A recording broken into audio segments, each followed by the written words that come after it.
ಇನ್ನು ಬಿಜೆಪಿ ರಾಜ್ಯಾಧ್ಯಕ್ಷರ ಬಗ್ಗೆ ಡಿಕೆ ಶಿವಕುಮಾರ್ ಕಿಡಿಕಾರಿದ್ದಾರೆ. ಕಟೀಲ್ ಅವರಿಗೆ ಸರ್ಕಾರದ ಸಾಧನೆ ಹೇಳೋಕಾಗ್ತಾ ಇಲ್ಲ. ಅವರು ಸಾಹುಕಾರನಾದ್ರೂ ಇಟ್ಕೊಳ್ಳಿ, ಸಾವರ್ಕರ್ನಾದ್ರೂ ಇಟ್ಕೊಳ್ಳಿ ಅಂತ ಹೇಳಿದ್ದಾರೆ. ಕಟೀಲ್ ಹಾಗೂ ಬಿಜೆಪಿ ನಾಯಕರ ವಿರುದ್ಧ ಡಿಕೆಶಿ ವಾಗ್ದಾಳಿ ನಡೆಸಿದ್ದಾರೆ. ಸಾವರ್ಕರ್ ಬೇಕಾ ಟಿಪ್ಪು ಬೇಕಾ? ಸಾವರ್ಕರ್ ಬೇಕಾ ಟಿಪ್ಪು ಬೇಕಾ?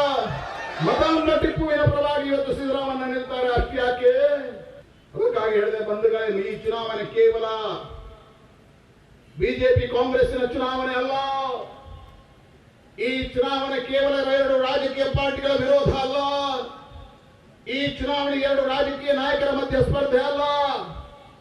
ರಾಷ್ಟ್ರಭಕ್ತ ರಾಷ್ಟ್ರ ವಿರೋಧಿಗಳ ನಡೆಯತಕ್ಕಂಥ ಚುನಾವಣೆ, ಟಿಪ್ಪು ಮತ್ತು ಸಾವರ್ಕರ್ ಮಧ್ಯೆ ನಡೆಯತಕ್ಕಂಥ ಚುನಾವಣೆ. ನೀವು ಯೋಚನೆ ಮಾಡಿ, ರಾಷ್ಟ್ರಕ್ಕೆ ಯಾರು ಬೇಕು? ಹಾಗಾದರೆ ಈ ಚುನಾವಣೆಯಲ್ಲಿ ನಾವೆಲ್ಲ ರಾತ್ರಿ ಹೇಳುವ ಕೆಲಸವನ್ನು ಮಾಡಬೇಕಾಗಿದೆ. ಕಟೀಲ್ ಅವರು ಎಷ್ಟು ಆಶಾತರಾಗಿದ್ದಾರೆ ಅಂತ ಇದಕ್ಕಿಂತ ಉದಾಹರಣೆ ಇನ್ನೊಂದು ಬೇಕಾಗಿಲ್ಲ. ಬದುಕು ಮತ್ತು ಭಾವನೆ. ನಾವು ಕಾಂಗ್ರೆಸ್ ಜನರ ಬದುಕಿನ ಬಗ್ಗೆ ಹೇಳ್ತಾ ಇದ್ದೀವಿ, ಬೆಲೆ ಏರಿಕೆ ಬಗ್ಗೆ ಹೇಳ್ತಾ ಇದ್ದೀವಿ, ಉದ್ಯೋಗದ ಬಗ್ಗೆ ಮಾತಾಡ್ತಾ ಇದ್ದೀವಿ, ಶಾಂತಿ ಬಗ್ಗೆ ಮಾತಾಡ್ತಾ ಇದ್ದೀವಿ. ಅವರು ಹಂಗಿಲ್ಲ. ಸೊ ಕಟೀಲ್ ಅವರಿಗೆ ಅಭಿನಂದಿಸ್ತೀನಿ. ಅವ್ರ ಸರ್ಕಾರದ ಏನು ಹೇಳ್ಕೊಳ್ಳಿಕ್ಕೆ ಸಾಧನೆ ಹೇಳ್ಕೊಳ್ಳಿಕ್ಕೆ ಅವ್ರ ಕೈಲಿ ಆಗ್ತಾ ಇಲ್ಲ. ಅದಕ್ಕೋಸ್ಕರ ಸಾಹುಕಾರರು ಇಟ್ಕೊಳ್ಳಿ, ಸಾವರ್ಕರ್ನ ಇಟ್ಕೊಳ್ಳಿ, ಯಾವ್ದಾದ್ರು ಫೋಟೋ ಇಟ್ಕೊಂಡು ಹೆಸರು ಇಟ್ಕೊಂಡು ಅವ್ರು ಎಲೆಕ್ಷನ್ ಮಾಡಲಿ. ನಾವು ಮುಂದಕ್ಕೆ ರಾಜ್ಯಕ್ಕೆ ಈ ಬಿಲ್ಡಿಂಗ್ ಅಲ್ಲಿ ಕರಪ್ಷನ್ ಇಲ್ಲದೆ ಹೋದಂತ ಸರ್ಕಾರ ಕೊಡ್ತೀವಿ.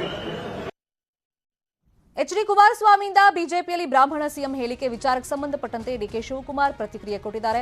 ಕುಮಾರಸ್ವಾಮಿ ಯಾವ ದೃಷ್ಟಿಯಲ್ಲಿ ಹೇಳಿದಾರೋ ಗೊತ್ತಿಲ್ಲ, ಅವ್ರ ಪಾರ್ಟಿ ಬಗ್ಗೆ ನಾನು ಮಾತಾಡಲ್ಲ ಅಂತ ಹೇಳಿದ್ದಾರೆ. ಅವ್ರ ಪಾರ್ಟಿದು, ನಾನು ಕುಮಾರಸ್ವಾಮಿ ಅವರು ಯಾವ ದೃಷ್ಟಿಕೋನದಲ್ಲಿ ಹೇಳಿದಾರೋ ಏನು ಹೇಳಿದಾರೋ ಅವ್ರು ಬಿಟ್ಟಿದ್ದು. ನಾನು ಯಾಕೆ ಅವ್ರ ಪಾರ್ಟಿಲಿ ಹೇಳಕ್ ಹೋಗ್ಲಿ? ನಮ್ದು ಸಾಮೂಹಿಕ ನಾಯಕತ್ವ. ಅವರು ಕುಮಾರಸ್ವಾಮಿ ಅವರು ಪ್ರತಿ ಸಂದರ್ಭದಲ್ಲೂ ನಾನು ಅವ್ರು ಸಿಎಂ ಮಾಡ್ತೀನಿ, ಇವ್ರು ಸಿಎಂ ಮಾಡ್ತೀನಿ ಅವ್ರು ಹೇಳಿದ್ದಾರೆ. ಅವ್ರ ಪಾರ್ಟಿದು. ನಾವು ಅವ್ರ ಪಾರ್ಟಿ ಹೇಳಿಕೆಗೆ ನಾವು ಇಂಟರ್ಫಿಯರ್ ಆಗಿ ನಾವು ತಯಾರಿಲ್ಲ. ಅವ್ರ ಪಾರ್ಟಿ ಅಜೆಂಡಾ ಅವರು.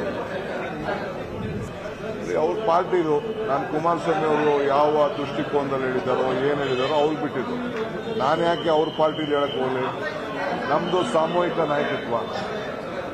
ಅವರು ಕುಮಾರಸ್ವಾಮಿ ಅವರು ಪ್ರತಿ ಸಂದರ್ಭದಲ್ಲೂ ನಾನು ಅವ್ರು ಸಿಎಂ ಮಾಡ್ತೀನಿ, ಇವ್ರು. ಮತ್ತಷ್ಟು ಸುದ್ದಿ ನೋಡೋಣ ಬ್ರೇಕ್ ಆದ್ಮೇಲೆ.